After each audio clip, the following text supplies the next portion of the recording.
नागरिकांसाठी अत्यंत महत्त्वाचा असलेल्या रेशन कार्ड व्यवस्थेत आता मोठा आणि क्रांतिकारी बदल होणार आहे।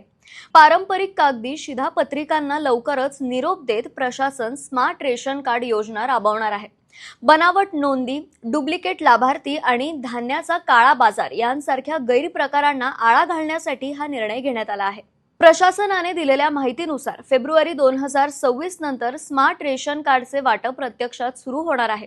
एटीएम कार्ड सारखे दिसणारे हे पीव्हीसी स्वरूपातील कार्ड क्यूआर कोड आणि ई स्वाक्षरीसह दिले जाणार आहे।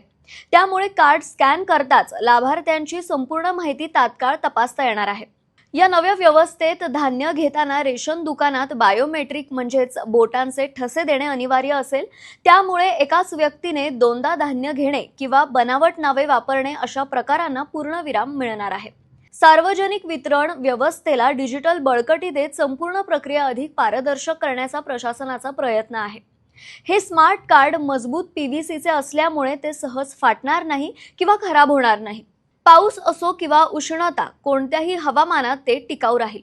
शहरातील चिंचवड अ, पिंपरी ज आणि भोसरी क या 3 परिमंडळांमध्ये सध्या सुमारे 4,23,000 लाभार्थी 260 रेशन दुकानांमार्फत धान्य घेत आहेत। या सर्वांना स्मार्ट शिधापत्रिका टप्प्याटप्प्याने वितरित करण्यात येणार आहे, जेणेकरून प्रक्रिया सुरळीत पार पडेल आणि नागरिकांना कोणतीही अडचण भासणार नाही। एकूणच स्मार्ट रेशन कार्डमुळे रेशन वितरण व्यवस्थेत आधुनिकता, पारदर्शकता आणि शिस्त येणार असून पात्र लाभार्थ्यांनाच योजनेचा लाभ मिळणार आहे। कागदी शिधापत्रिका आता इतिहास जमा होण्याच्या मार्गावर आहेत।